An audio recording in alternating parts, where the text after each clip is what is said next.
छोटे से एक लालच के लिए वर्षों के याराने गए। अच्छा हुआ है मेरे दोस्त कुछ नकली चेहरे पहचाने गए। हम तो पहलवान बेटियों के समर्थन में बड़ी ताकत से खड़े हुए और किस तरह का जुल्म पहलवान बेटियों को सहना पड़ा ये भी आपने देखा। हमारा तो परिवार इतना बड़ा है कि हम ट्रेनिंग देते हैं और लोग दूसरी पार्टियों में जगह बना लेते हैं। अभी तो दोस्ती हुई है, ये दोस्ती किस तरह का रंग जमाएगी आप देखना। लांबा जी जहाँ साथी आए गए, मेरे को तो चौटाला साहब का एक शेर याद है जब संपत सिंह पार्टी छोड़ के गए कि छोटे से एक लालच के लिए वर्षों के याराने गए। अच्छा हुआ है मेरे दोस्त कुछ नकली चेहरे पहचाने गए। ये तो समय है, लोग आएंगे जाएंगे और ख़ास तौर पर चुनाव है। अभी तो टिकटों का बंटवारा राष्ट्रीय पार्टियों में शुरू होगा और होड़ लगेगी लोगों की भागने की। और चुनाव के अंदर तो हमने लोकसभा में देखा है, विजेंद्र सिंह सुबह पटका छोड़कर बीजेपी का और कांग्रेस में गए और उनकी टिकट कट गई और राहुल कसवा को टिकट मिल गई। रवनीत बिट्टू कांग्रेस छोड़कर बीजेपी में गए, उनको टिकट मिली। कौन आएगा जाएगा मुझे नहीं लगता पार्टियों को इससे फर्क। जहाँ अलायंस की बात है, हमारा विजन क्लियर है कि किसान कमेरे की हम लड़ाई लड़ें और किसान कमेरे के अंदर चाहे वो हमारे एससी साथी हो, उनका कैसे उत्थान।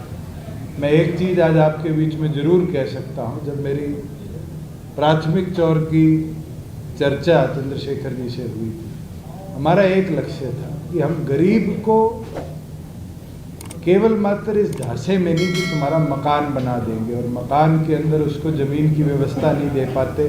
अधिकतम आज गरीब साथी किसी जाति से आते हैं वो मकान नहीं देते। इस पे योजना लेके आएंगे और जो वादा हम करेंगे, ज़्यादा वादे करने की हमारा लक्ष्य भी नहीं, पर जो वादा करेंगे उस वादे के अंदर दोनों पार्टियां गंभीरता के साथ मैदान में उतरेगी और उसको पूरा करने का लक्ष्य देंगे। सेम कॉम्बिनेशन है नेहरू और बीएसपी का, ऑलरेडी गठबंधन हो चुका है यहाँ। उनका तो पहले 3 बार होकर टूट लिया। आपने सत्तर सीट की बात करी है, तो क्या ये तय है आप 2 ही होंगे या किसी और से लड़ सकता है? क्योंकि आम आदमी पार्टी के बीच में आप कह रहे हैं आप लोग शुरू कर देते हो। हमने तो कभी औपचारिक तौर पर नहीं कहा। आपने सवाल मेरे मुंह में डाला था कि क्या उनके साथ हो सकता है।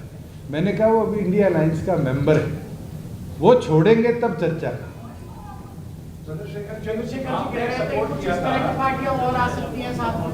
आपने सपोर्ट किया था चंद्रशेखर जी किसान आंदोलन। यस, की पार्टी ने उसको सपोर्ट किया। ठीक है, अब उस पे कोई बात नहीं, आपका स्टैंड क्या रहेगा कॉमन?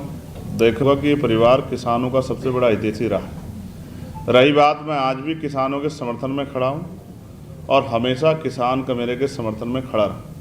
हम तो पहलवान बेटियों के समर्थन में बड़ी ताकत से खड़े हुए और किस तरह का जुल्म पहलवान बेटियों को सहना पड़ा ये भी आपने देखा।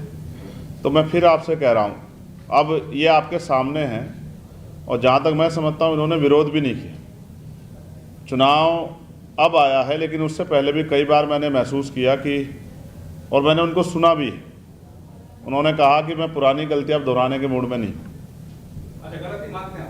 मैं क्या कह रहा हूं, पुरानी गलतियां कि जो पुराने रूप से राजनीतिक जो भी कुछ हुआ होगा उसको दोहराने के मूड में नहीं। मैं आपको विश्वास दिला कहता हूं, हम विचारधारा पर आधारित लोग हैं, किसान कमेरे की लड़ाई लड़ रहे हैं। हर वंचित वर्ग को हाशिए से उठा के ऊपर लाने में जो भी हमारा योगदान है हम उसके लिए काम कर रहे हैं। हम पूंजीपतियों के हितैषी नहीं है, गरीब के हितैषी हैं और हम विचारधारा के आधार पर इस लड़ाई को आगे बढ़ाएंगे। अभी तो ये दोस्ती हुई है, ये दोस्ती किस तरह का रंग जमाएगी आप देखना। हमारे लोगों को, कुणाल भाई, हमारे लोगों को हमारे ऊपर भरोसा है, उस भरोसे को हम बना के रखेंगे और ये ताकत जो है आप देखना नया निर्माण करेंगे। नए हरियाणा का निर्माण जो सपनून महान पुरुषों के सपने का होगा और राष्ट्र निर्माण में भी योगदान देगी। और मैं स्पष्ट कर दूं, पुरानी गलतियों से मेरा आग्रह ये है, मैंने उनको सुना भी, स्पष्ट भी कर देंगे कि हम किसी भी कीमत पे वो पार्टी जिसने लंबे समय से नुकसान पहुंचाया किसानों को, उसको किसी भी कीमत पे फ़ायदा नहीं होने देंगे। तो क्या ये तय माना कि आप चौधरी देवीलाल की बात करते हैं तो उनके तो 2 लोग उनके परिवार से आते, आप भी आ रहे हैं, आईएनएलडी भी आ रहा है, तो ये तो परिवार में ही बंटवारा भी है ना? नहीं, 4 हैं, कांग्रेस में भी है, बीजेपी में भी है।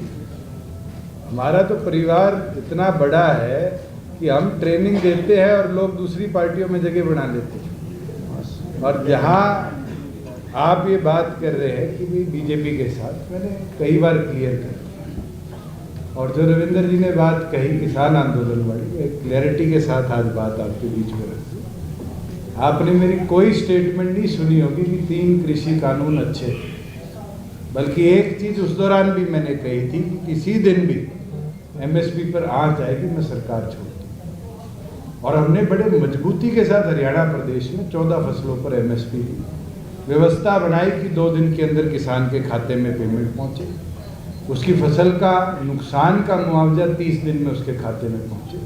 हमने बहुत कुछ कर दिखाया है। मगर हाँ, एक व्यवस्था के अंदर लोग हरियाणा प्रदेश के आज नहीं चाहते, लोग बीजेपी को हरियाणा प्रदेश से उखाड़ फेंकना चाहते, और उस चीज़ के अंदर हमने क्लियर कर दिया कि वो व्यवस्था के अंदर हम दोबारा नहीं